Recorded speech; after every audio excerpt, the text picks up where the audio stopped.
Okay, welcome everyone. It's a pleasure to introduce today's speaker, Andrew McStay. He's a reader on advertising and digital media in Bangor University in the UK, so he came all the way here. And on his website, he lists a number of research interests, for example, creativity, advertising, digital media, motivational analytics, philosophy, politics, and privacy. He doesn't list games, but he's obviously interested in those as well. He has a PhD in digital advertising, and he has authored many books and papers, for example, on privacy and philosophy and creativity in advertising. And what he's come today to talk about is kind of about emotion-sensitive technology. So computers are in general kind of these digital rational media, right, that are zeros and ones. But we expect from them that they read our emotions, that they can process it, and also evoke good emotions in us. And so how this is done and kind of things that are concerned with this, he's going to talk about, and actually in the case of games. So his talk is entitled Empathic Media, the Case of Gaming. So welcome. Since September, I've been working on a project looking at the relationship between emotions and technology. So I've been working on a study which was co-created with the UK's data protection regulator, a major advertising agency in the UK called M&C Saatchi, who've been doing quite a bit of work on emotion and AI technologies, and Privacy International. And really what my study's about is trying to get a sense of where an emotion-sensitive technological environment, what it will look like. We're not quite here yet. Some of these things have kind of been in development, particularly in gaming, for some years. But at present, in terms of mass market consumer technologies that make use of emotion, we're not quite there yet. So I think from my personal point of view, I kind of have a few ethical qualms about some of this. So I'm interested in, A, obtaining a picture of where we're going and trying to get a sense of what it would be like to live in that place, and to think about how desirable such a place would be. But the study is also thinking about opportunities, but particularly ethical opportunities. And also I'm interested in what people actually think about this. And as I'll go on to talk about later on in the talk, we've done a big UK survey to get a sense of what people actually think and feel about living in a media and technological environment where emotion tracking is the norm. So as Ingmar says, my background is kind of digital advertising, media, privacy, but I think gaming is especially relevant. And actually in doing some preparation for this talk, you kind of really get the sense that gaming has kind of been way ahead on these topics for quite some years. So I think from my point of view as kind of as a digital media and advertising scholar, I'm actually learning a hell of a lot from the gaming environment. And possibly we can open up some conversation towards the end of the talk where perhaps I can learn a few more things as well. So yeah, my intention is to speak for around kind of half an hour, 40 minutes, and then ideally to leave kind of 15, 20 minutes for questions and discussion towards the end. But yeah, just to highlight my experience with gaming, this is Street Fighter. It's from 1987. That is me on the left, not the right. But I'm still stuck in 1987, perhaps with a smidgen of Angry Birds thrown in as well. That's about as knowledgeable as my mass gaming is. So it's a slightly weird conversation for me to give, but I think as mentioned, the experience that gaming has with kind of biometric tech is utterly invaluable for anybody who's studying this stuff. So in terms of the word empathic media, it's probably best that we start off with a definition. So in terms of what I define as empathic media, I talk about it in terms of the capacity for emergent media to sense, interpret, understand what is significant for people, act on their emotional states, and make use of their intentions and expressions. So to crystallize what that is, empathic media is interested in our emotions and our intentions. Well, I think that's kind of an interesting point, emotion and intentionality. So you could possibly see where kind of my background in advertising and marketing comes in. So but otherwise, empathic media profile emotions, both at individual, but also group level as well. So I think individual is kind of interesting from the point of view of gameplay, but group is kind of interesting from the point of view possibly kind of questions about kind of surveillance, which we'll come on to touch about. But the situation's arising for some fairly obvious reasons. You know, when we talk about intelligence, we hear a lot, you know, about artificial intelligence, clearly. But we kind of hear less about artificial emotional intelligence. And when we think what a rounded person actually is, they're not a person who's kind of just simply a kind of cognitive machine. But there's something else. We have an emotional life, and emotional life frames cognitive life, quite arguably. So I think it's kind of important that we kind of start to think about AI, but also artificial emotional intelligence as well. So in terms of how I got into all of this, my recent book, Privacy and Philosophy, I kind of stumbled into this. I was looking at kind of recent trends in behavioral advertising. You don't need to read all of that, perhaps just kind of flick through to the things that are tagged in blue. But I was looking at patents. Patents, I don't know if you do this, but if you're doing any kind of social science research, looking at online patents is a wonderful way of getting a sense of kind of where companies are going and what areas they're moving into without being guarded by public relations and kind of so on and so forth. But this Verizon case was particularly interesting because you could see on the slide, it was incredibly detailed in terms of what facets of life Verizon want to access.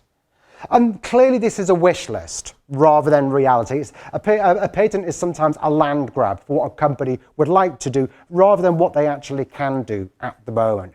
But it's interesting to look through kind of in terms of facial recognition, source localization in terms of where audio is coming from, gestures, mannerisms, also physical attributes as well in terms of skin color, which is arguably kind of slightly controversial, hair length, so on and so forth. But also physical surroundings in terms of what's going on within a domestic space, a domestic living room, what brands are pleasant, what objects are there, what photographs are there, and so on and so forth. But it's kind of this bit towards kind of the end here where kind of things start to get really interesting for me, because it's not just kind of about kind of traditional kind of behavioral advertising tags, but it's also about moods. And I found this kind of really particularly interesting. So I dedicated a chapter in Privacy in the Media to look at kind of moods and emotions. Yeah. So in terms of what empathy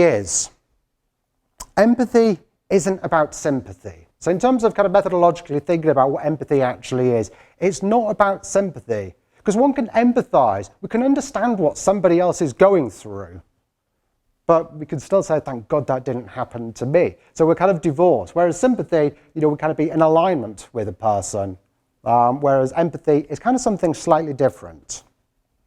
It's not about a special sense of feeling into the skulls of others. We don't somehow just kind of reach into the minds of others. And it's not a special sixth sense, but it's an interpretive act. And I think that's kind of a key point. In terms of what empathy is, it's an interpretive act to understand behavior, emotion, intentions, and thereafter for technologies to react appropriately. So I've got a few examples to talk through, but I thought I'd begin with one that actually spun out of MediaX, which is, this one. So I don't know how many of you are aware of a company called Spire, who are based down in San Francisco. Martha York, I'm quite clearly aware of them.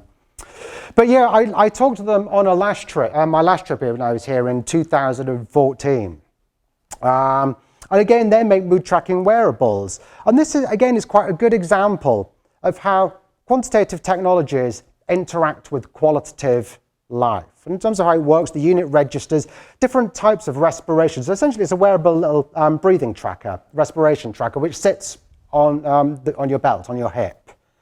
And it kind of it registers, it works by means of kind of force sensing resistance, and then kind of converts kind of breathing exhalations and inhalations, the patterns of inhalations and exhalations, into electrical signals, which thereafter are claimed to indicate calmness, focus, tension, and activity.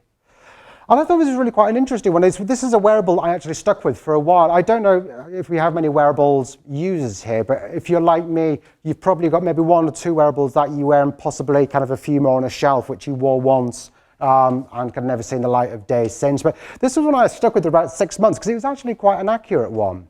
But the point in being it's that relationship between quantity and quality even. So we're probably kind of aware of sentiment analysis. But again, this is another key example, another key kind of mass popular example of emotion-sensitive media. Again, used to work out the intentions of others. And I thought in the UK we have a company called Crimson Hexagon, and they've been following members of Parliament, UK members of Parliament, their tweets. And what they've been able to do is kind of predict how they will vote in parliamentary votes. And this has happened on some quite important issues, such as whether to go to war in Syria, for example. Been kind of a long-standing issue of whether the UK should have more involvement in Syria. And what Crimson Hexagon was able to do was accurately predict the voting patterns of MPs, which from the point of view of journalists is kind of an interesting thing to be able to do. It's quite powerful information to be able to predict an outcome of kind of both individual habits, but also collective party habits as well. So again, it's quite an interesting one. You're probably aware of this one as well, which is the social media Facebook mood contagion experiment. This was 2012. And what Facebook and researchers from Cornell University did, essentially they kind of optimized users' news feed. So some people received kind of a slightly happier looking news feed. Some people received a slightly more negative news feed, defined in terms of the valence of the words that were appeared in a user's news feed. And what they found is that over a period of time, users' posting habits changed. So if they received more positive stuff, they would post more positive stuff. If they received more negative stuff, they would post more negative stuff. And what they also did as well, they also had a control group by which they lessened the overall emotion of either positive or negative. And what they found is that kind of users' posting habits reduced overall. So from the point of view kind of advertising, marketing, again, this is quite an interesting one. But this kind of caused quite a bit of controversy. So another key players in the empathic media space are two companies. This one here, which is representative of a company called Affectiva. Essentially what you're looking at here is kind of dots on the face, and they're having kind of their emotions, or their facial expressions scanned. This one is another company called Emotion. So this one's Affectiva on the left, this one's Emotion on the right, both US companies. These are really particularly interesting companies because I think facial recognition and emotion is arguably the key growth area at the moment. Emotion, as you may be aware, have just been bought by Apple. So it's unclear where they're going to go with this, what Apple's intentions are for emotion, but clearly there's a lot of interest in this space. Affectiva is a company that spun out of MIT. Originally, they were kind of interested in health, but they've moved over much more towards the marketing side of things. And they're working with kind of in-house market researchers such as Millward Brown. But the principle of facial coding is an interesting one. It's something that we're going to see more of, and we'll come on to talk a little bit more about this when we talk about gaming. But essentially, the idea is to kind of identify key features on a person's face and trace those points on a person's face as they move between different expressions, such as joy, such as surprise, such as sadness, anger, fear, disgust, and contempt. This one here for emotion is kind of quite interesting as well, because what they're doing here, essentially what you have here, this is kind of a webcam view set above a television. So essentially it's about kind of being able to kind of look at a very typical family and kind of look at kind of his reactions to a particular film, her reactions to a particular film, his reactions to a particular film, and have an overall aggregate here. So interesting developments, I think. Okay. So another key company working in the empathic media space is a company called Beyond Verbal. And essentially what they're interested in, they're less interested in what people say, but how they say it. So essentially what they do, they extract individuals and emotions and character traits in real time as people speak. So again, the idea here is to try to gain kind of more authentic insight into behavior. And there's still quite a way to go with this technology, but it is interesting stuff. We did a little study about this in the UK. So they have an app which you can download for your phone. It's called Moody's. You can download it to your iPhones or your Android phones. We kind of tested it against people who you'd expect to have a typical type of voice. So, for example, you'd expect a newsreader to be authoritative, to be in control, and to speak properly. You'd expect politicians, again, particularly kind of over election periods, to be dominant, to be assertive, and again, to be in control. So it was quite interesting to take a range of these different types of actors and use the app against it. And it did pretty well. What we actually found is that the well-funded political parties were always on message at election time, always control, always dominance, as you see there. The parties who perhaps had less media training, there were weaknesses. There were kind of moments in kind of the overall dialogue where there was kind of signs of weakness. And I thought that was quite interesting in terms of the role that media training plays. So the beyond verbal one was actually relatively accurate. Well, that's what we found. But yeah, an interesting one. EEG is a particularly interesting one. So what you're looking at here, I visited a company in London called This Place. So they're an app developer in London. And they designed a program called Mind Reader. And essentially what that does, that allows Google Glass users to take photos using their mind. So essentially you've got your glass, you've got a little NeuroSky head unit, a little consumer level EEG tracker.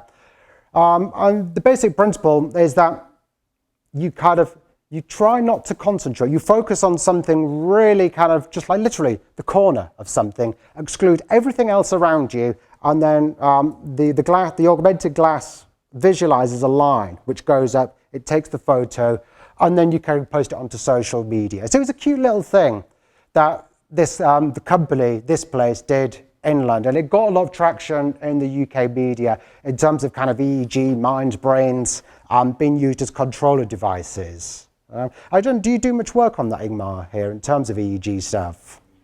No, okay. Is it something? I mean, is it something you've looked at in looking at interactive media and gaming? Have you done much on EEG? Yeah. Okay, a few shaky heads, a few nods. Okay.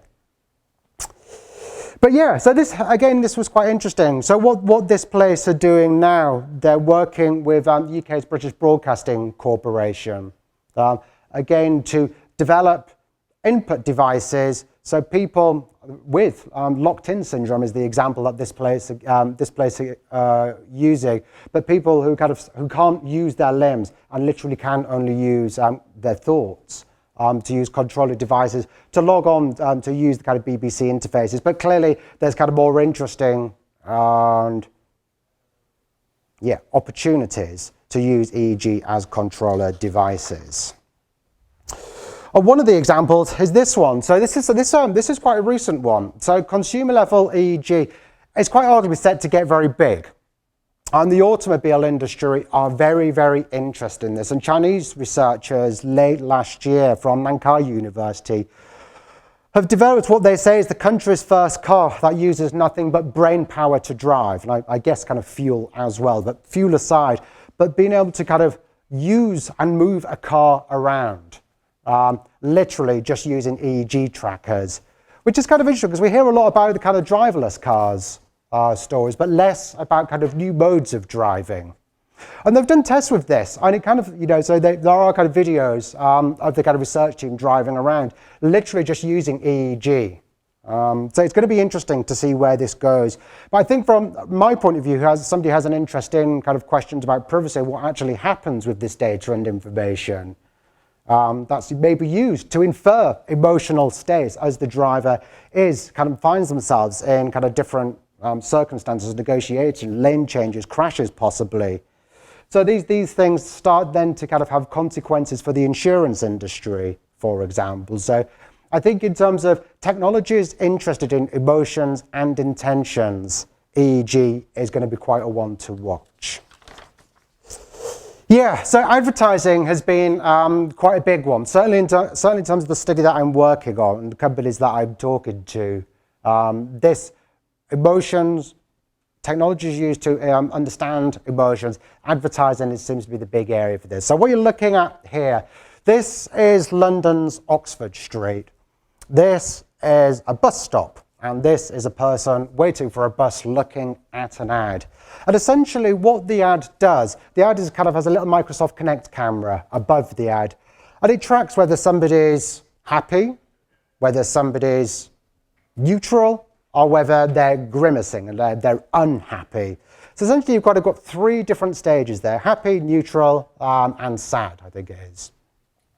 And essentially what happens when the emotions are tracked over a period of time, the ad itself changes format. So it uses what's called an evolutionary algorithm to change the design of the ad in real time. And I think that becomes interesting when we start thinking about kind of new modes of outdoor advertising, new modes of retail experiences, where we start to think about not just individual bus shelters, but we start to link this up with IoT, smart city environments, that kind of thing, possibly even kind of tracking as we move between different poster sites. So again, this kind of notion of kind of emotional augmentation in kind of everyday life, it's something that's increasingly beginning to happen. When I started some of this, it felt a little bit speculative. Now, all the advertising agencies that I'm talking to have a real interest in emotions and how they can put emotions to work. So we've had this in London's Oxford Street. We've also had another one as well. This is quite an interesting one. So this was over at Wimbledon. Again in the UK, Wimbledon Tennis Festival. And what a company called Mindshare did, essentially what they did, they hooked up Wimbledon Tennis Festival with cameras that made use of facial coding, with microphones, which was listening to not what people were saying, but how they were saying it. They were watching social media for sentiment analysis and kind of what people kind of were tweeting, posting images, so on and so forth. And this was on behalf of a car maker called Jaguar. And essentially what they were doing on the Jaguar website, they were kind of tracking the kind of overall moods and emotions of the event itself. So as Andy Murray, he gets to the final match, but doesn't quite make it again. This is a very typical reaction for UK tennis fans, i.e. nearly, so nearly. But I think, again, it's interesting to look at the technologies at play in terms of facial coding, voice analytics, and again, sentiment. Oh, and they also hooked up a number of 20, 30 people with skin response watches as well, and heart rates. So that was kind of more of an opt-in mechanism, whereas the voice analytics and the facial coding, that was just on site. So to move on to talk a little bit more about gaming. As mentioned, gaming, you guys seem to have a lot more experience with this stuff than I do. So the history of biofeedback in games, or biofeedback being when kind of both player and game are affected by the actions of the other. This goes back to the 1980s. I was really quite surprised by this. So this is a picture from Wired magazine from the 1980s. And essentially what this is Atari. So Atari being one of a very old video game console. Atari tested an EEG sensor called MindLink, again in the 1980s. And this didn't actually make it out onto the mass market, partly because the games were a little bit too simplistic. And the EEG didn't actually really enhance gameplay in any notable, interesting way. So essentially it got shelved. But for me, this was really quite interesting because we're talking about kind of cars with kind of EEG trackers and that kind of thing. So I was like, wow, amazing. But we kind of had it kind of some time ago. And from the point of view of somebody who would probably like to get back into games again, but finds the controllers too difficult, the idea of EEG headwear actually sounds quite cool. So the history of biofeedback in games, also found in Japan as well. So this is one for Konami in 1997. This is I don't really pretend to fully understand this, but it's a Japanese arcade dating simulator called Oshit Your Heart. Do you know this one? Does anybody know this one? Can you explain it for me? You're not going to explain it. Okay. Well, again, I don't pretend to fully understand this, but essentially the game focuses on finding an avatar to date, and then you date your avatar, and then you build statistics. So the general gist of the game is that it uses a player's pulse and sweat levels to influence the outcome of the game, outcome of the date. So the basic idea is to build meaningful and affective relationships with manga characters. But again, importantly for us, these relationships were measured in terms of electrodermal responses, heart rate, blood pressure, and skin conductivity influence the result of the date. I've never played it, so again, I'd be really interested if it... Have you played it, can I ask?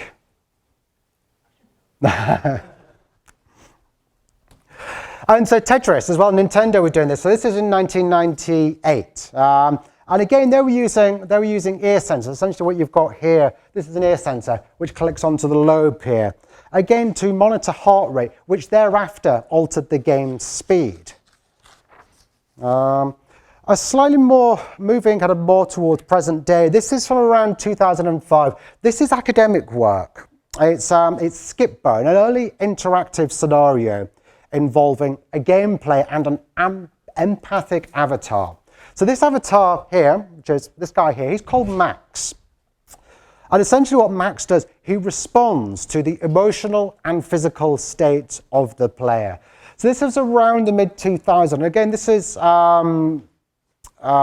this is academic stuff done by Becker et al. 2005 in Europe.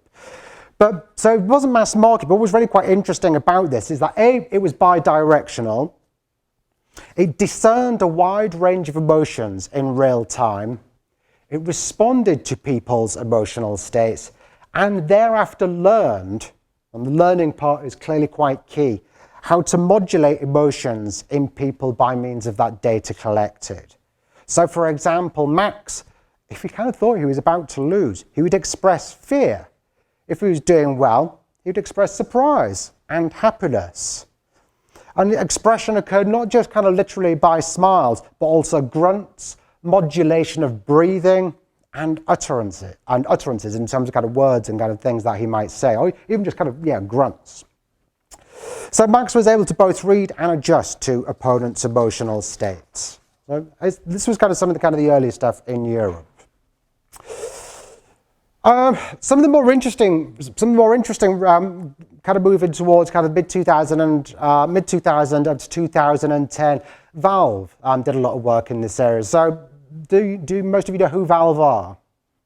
Yeah, so Valve, clearly kind of a big gaming company. And I talked to Mike from Valve. He's kind of one of the senior people there. And he was really quite interesting. He kind of cited these three games that, for him, kind of really represented what Valve were up to in the kind of mid to late 2000s. So Valve Left 4 Dead, for example, again measured skin responses. And those skin responses, in terms of kind of the arousal rates inferred by those skin responses, featured into kind of visual effects within the game in terms of music, whether it kind of goes up or whether it goes down, whether it speeds up, whether it slows down, character communication and game features such as kind of types of weapons that you might want to find within the game. In Alien Swarm, players had to maintain calm against a ticking clock. So again, this was done by means of skin conductivity, and this essentially created a feedback loop where if players became less calm, you start getting a bit nervy as the kind of game's kind of moving on, the clock actually speeds up, thereafter creating more anxiety in the player, which thereafter speeds up the clock again. So you have that kind of feedback loop. The consequence of that is that skin wasn't just used as a peripheral device to register sentiment, feeling, and emotions, but it actually steered the nature and direction of gameplay. It was interesting having this conversation with Mike because although Valve kind of innovated in this area, in gaming and biofeedback, their interest slowed. So when it kind of got towards the end of kind of up towards 2010, they started to do less of this. And Valve, they were a little bit unclear about this, but essentially said that there are other areas to be more productively developed. So I don't know if it was something to do with the reliability of the tracking devices, whether the tech was actually quite expensive. But I think talking with other games companies as well, kind of reliability has been the issue, but the tech is getting better. So from your point of view as kind of developers in this area, yeah, it's kind of interesting stuff to look at. So today, we've talked about kind of Valve. Valve clearly is kind of one kind of more for the hardcore gamers. But as we're all aware, most of the games played are on iPads, they're on phones, they're on kind of consumer level kind of handsets.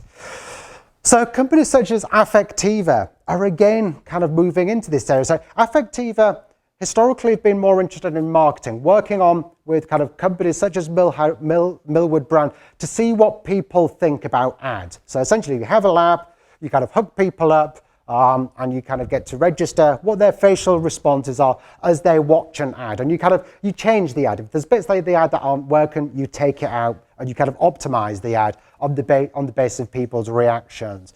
But Affectiva have recently announced that they're moving into gaming. And I find this really quite interesting because this is a significant move. And again, worth remembering in mind that Emotion as well have just been bought by Apple. So the facial coding thing is moving kind of from the fringes towards center stage. I think, the idea of kind of camera-enabled facial coding of emotions is kind of an interesting one. It will really kind of enhance gameplay through handheld devices. And Affectiva, they've cottoned onto the idea that kind of extra hardware, so things such as kind of eye trackers on top of PCs, Kinect and so on and so forth, this kind of limits the experience, and particularly for kind of the mass market, who make up the main bulk of gamers. So rather than increasing layers of mediation in terms of asking us to wear more tech and having kind of more tech on top of our computers, they're just trying to use the kind of things that are already on our devices, particularly, of course, our webcams that are on our phones and our tablets. And again, this is kind of done, the simplicity of this for the user is particularly notable. But the reason is kind of why. So Affectiva said, well, we're not going to be kind of showing ads, we're not going to be showing marketing within games. That's not the idea. But certainly in terms of use of that data to improve the learning of the machines, that clearly is quite an end goal there. So although it won't be kind of a direct connection to marketing and advertising, what you see is kind of an overall interest in learning more about emotional responses, i.e. basically making the tech better, making the algorithms function more usefully. So for me, this kind of starts to lead to some questions about privacy. And Mike from Valve, he was quite interesting. He was really quite forthright on this, really quite passionate about privacy. From his point of view, in terms of what happens with data about emotions, he wants to do right by Valve's users. He wants only explicit opt-in by players, so no chance whatsoever of kind of weird consent mechanisms, terms and conditions that nobody reads, and so on. So it's only used to improve user experiences. And basically, if you're going to use biometric data, it's about enhancing gameplay. So clearly Valve have a real commitment to their user base. But again, it kind of remains to be seen kind of what other companies do with this data. I think, again, as I talked to a few other companies, Valve are kind of the leading company in this area, but they were all kind of really quite pro-privacy and kind of pro their user base. They just didn't want to damage that relationship. You could argue, these are still kind of companies and corporations. We have to take these things with a pinch of salt. But I certainly got the sense that, yeah, they were quite sincere about this. But the view from the wider media industry, who are interested in emotional data, is a little bit different. So the advertising and media giants, they're telling me something quite different. And essentially, they want to use all of the data. So the direction of travel for advertising is to move to what is called programmatic advertising. Essentially, what that means is you're used to web advertising and kind of little cookies on your computer that kind of trace your interests and make inferences about kind of things that you might want to buy. Programmatic makes use of a much wider data set, say in terms of kind of information from banking details, in terms of transaction details, in terms of sentiment analysis through social media, and behavioral ad cookies, but also first-party data as well. First-party data being the data that you have with a given website. So for example, if you log onto the Guardian website and you sign in, then the Guardian will have quite a great deal of information about you and your history with that website. That's added to the programmatic mix. So in terms of the types of data tracking that takes place within advertising, it's already quite rich. But what advertisers want to do now, and the big media companies in the advertising space, they want to add emotion stuff. And a lot of that will come from gaming, because it seems to be that with gaming being such a pronounced mass medium, the data is going to be extraordinarily valuable. As it stands, the advertising agencies, the advertising companies are still trying to work out what to do with this. They know what they want to do. They know where the general media trends are, which is towards artificial emotion intelligence, towards high levels of biometric data in our media environment, but they're just not quite sure how to operationalize it. So it's been interesting talking to ad agencies. Some kind of have some expertise in neuroscience and behavior change and all the nudging literature and so on and so forth. Others have slightly more tech expertise. So if they could all get together, they would actually know what to do, but talking to them separately, and of course they're all in competition, so they're not sharing their secrets. None of them actually quite cracked this yet. But over the next year or two, the people that I've talked to, the chief science officers I've been talking to, this is the one to crack for them: how to make use of emotional data in advertising campaigns. Okay. So I conducted a survey in the UK about this, and I asked. I asked a range of questions, some to do with advertising, some to do with mobile phones and a few other things. But I also asked a question about gaming as well. So this was a 2,000 person survey within the UK across a full demographic spread and all age groups. So essentially it was what I hope is quite a reliable survey, as far as surveys can be reliable. But that was the questions anyhow. So I asked, electronic games companies are beginning to make use of cameras and wearable tech to track players' eyes, heart rates, and respiration as they play games. They do this to heighten players' involvement and entertainment levels. Which of the following best represents your feelings about this? So hopefully, although I've mentioned privacy and surveillance a few times, and perhaps I come across a bit down that line, the question itself doesn't appear too leading. So the responses they were offered were these. 1, I am not okay with my data about me being collected in this way. 2nd, I am okay with this data collection about my emotions in this way, as long as the information is anonymized, cannot be associated with me, my email address, phone number, or other personal means of identifying me. 3, I'm okay with data collection about my emotional state, and I'm happy to be linked with personal information held about me. 4, don't know, don't understand. Now, what I would like to know from you, which of these represents your own feelings? So I'm going to ask for a show of hands in a moment. So just take a moment to think about the question, which of these best represent your own views? So is it number 1? That you are not, I am not okay with data being collected in this way. Okay, so that's 1, 2, 3, 4. Vian, can you make a note of that? That's 4. Okay, so number 2, I'm okay with data about emotions collected as long as it's anonymized and can't be associated. Okay, so 1, 2, 3, 4, 5, 6, 7, 8, 9, 10, 11, 12, 13, 14, 15. Number 3, are you totally open and transparent? You're okay with data collection about emotions, and you're okay for it to be linked with personal information. 1, 2. Anybody don't know? Okay, so everyone's expressed an opinion. So that's quite interesting. So in terms of what people actually told me, so yeah, I think this is slightly different from what we found among the lay UK citizenry, the lay UK public. So UK 47% said no. They thought, no, wait, presumably, I'm inferring here, because this is a quantitative survey, they found it a little bit too spooky. So no, don't want it at all. But number 2 was high, and number 2 here was by far the highest here in terms of, as long as it's not collected with personal information, it's okay. And again, the last one about being totally open in terms of don't mind either way. Yeah, that was kind of not so high either. So to conclude then, how am I doing for time? Try and wrap that up quite quickly.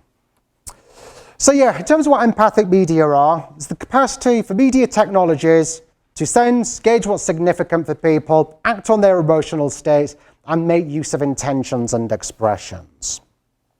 We're seeing this in a massive range of domains of practice. I've only talked about some of the more screen-based stuff, but we're kind of finding this type of technology used in interviewing situations. So when you go for jobs at banks, for example, in positions where are quite sensitive, the technologies are being used there to assess authenticity in a somewhat kind of polygraph-like fashion. Policing, Motorola, for example, they're doing a lot of work on kind of emotionally surveying their own police officers to understand how they're reacting. So if there's kind of a dangerous situation that the police person has to enter into, what are they doing? Are they kind of has anxiety kind of tipped into doing something really dangerous, or is it kind of, are they able to kind of monitor and keep their emotions in check as they enter stressful situations? Surveillance, also kind of other implications there in terms of building emotional heat maps of different districts, and all the screen-based stuff that we've talked about.